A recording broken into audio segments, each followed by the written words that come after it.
네, 여름철 건강 관리를 하는 데 있어서 체온 관리를 하는 게 제일 중요하거든요. 네, 이 사람은 이 체온을 조절하는 게 가장 중요합니다. 그래서 36.5도라는 체온을 늘 같은 온도로 유지를 해줘야 되는데, 그래서 항온 동물이라고 하잖아요. 그래서 이 체온을 유지하는 것 때문에 사실은 에너지 소모가 굉장히 많습니다. 여름에는 체온 상승을 막아줘야 되고, 또 추운 겨울에는 체온이 떨어지면 또 사람의 생명의 위협을 느낄 수 있기 때문에 또 체온을 올려줘야 됩니다. 여름 같은 경우는 이제 날씨가 더워지니까 이 몸 안에 체온이 쌓이면은 그것도 세포 재생을 저해하고 신경의 어떤 손상이나 혈액의 손상을 유발할 수가 있거든요. 그래서 체온을 떨어뜨려줘야 되는데, 체온을 떨어뜨리기 위해서 겨울과는 반대로 이 피부 혈관이 전부 다 열립니다.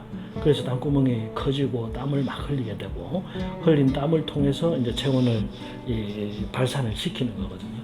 대신 그렇게 이제 땀을 흘리고 혈관을 열고 하다 보니까 빨리 지치게 됩니다. 에너지 소모가 많아져서. 그래서 체온이 상승하지 않도록 몸을 적절하게 식혀줘야 되는데, 햇볕 아래 오래 있지 않는다든지 노동을 오래 하지 않는다든지 하는 것도 중요하고, 음식이나 환경을 통해서 체온을 조절하는 게 좋습니다. 그래서 선풍기나 에어컨 바람을 적절하게 구비하는 것도 좋겠고요. 또 아까 말씀하신 것처럼 차가운 물을 먹어서 체온을 식혀주는 게 중요하거든요. 왜냐하면은 우리 몸에서 가장 표면적이 넓은 곳이 내장기관입니다. 소장, 대장 이쪽은 표면적이 굉장히 넓어서 차가운 물이 들어오면 금방 몸이 식어요. 그래서 체온을 조절해 주는 데는 가장 적절한 방법 중에 하나입니다. 대신 혈액순환이 잘 안 되거나 평소에 몸이 좀 냉하신 분들은 너무 차가운 물을 많이 먹다 보면 체온이 급격하게 떨어져서 심장에 부담을 줄 수도 있고, 또 장이 약하신 분들은 설사를 할 수 있는 경향이 생길 수도 있고, 또 위장 쪽은 물이 너무 많이 들어가고 차지면 소화장애를 일으킬 수가 있습니다. 이런 부분들을 이제 적절히 보완을 해줘야 되는데요. 그래서 너무 많은 양의 다량의 냉수를 먹지 않는 것도 중요하지만, 약간의 생강차나 따뜻한 음료 같은 것들을 적절히 좀 보충을 해주면 좋다는 거예요. 그래서 왜 여름 보양식 하면 대부분 삼계탕, 그죠? 장어 이런 것처럼 스태미나식, 열량을 많이 낼 수 있는 음식, 속이 냉해지지 않도록 도와주는 그런 음식들을 많이 쓰는 것이거든요. 네, 이 냉증이라고 하는 것은 혈액순환이 잘 되지 않는 상태를 얘기합니다. 아까 처음에 얘기했던 것처럼 우리 몸은 36.5도라는 체온을 유지해야 되는데, 그 체온을 발생시키는 기관이 근육이나 간이거든요.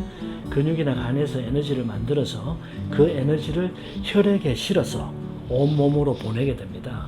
그래서 혈액이 충분히 잘 도달하는 곳은 따뜻하고, 혈액이 충분히 도달하지 못하는 곳은 냉해지는데, 대부분 심장에서 먼 곳이 잘 차집니다.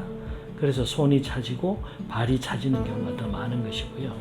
또 이 복부 쪽은 혈액순환이 조금 어려운 곳입니다. 왜냐하면 심장에서 피가 나와가지고 뱃속을 돌다가 다시 중력을 거슬러서 간으로 전부 올라와야 되거든요. 그래서 장의 혈액순환이 잘 되지 않으면 소화장애, 위염, 장염뿐만 아니라 복부 냉증, 배가 늘 차다, 또 배가 차지거나 혈액순환이 덜 되면 허혈성 복통이라고 해서 살살살살 아픈 복통이 지속되는 경우가 많습니다. 그래서 결론적으로 말씀드리면, 손발의 말초 혈관에 혈액이 잘 공급되지 않는 상태, 또 근육량이 부족해서 평소에 에너지 생산이 많지 않은 상태, 이런 경우를 냉증이라고 하고요. 그 다음에 이제 특징적으로 신경성으로 오는 냉증도 있는데, 스트레스를 너무 많이 받아서 오는 냉증은 손발은 차지는 데 비해서 심장이나 머리 쪽으로는 열이 많이 올라오게 됩니다. 왜냐하면 스트레스를 받으면 신경이 발화를 해서 신경에 과전류가 흐르기 때문에 교감신경이 활발해지고, 교감신경이 활발해지면 심장이나 머리 쪽은 열이 나고, 대신 말초 혈관은 닫혀버립니다. 그래서 손발은 냉해지는 그런 상열하한증이 생기게 됩니다.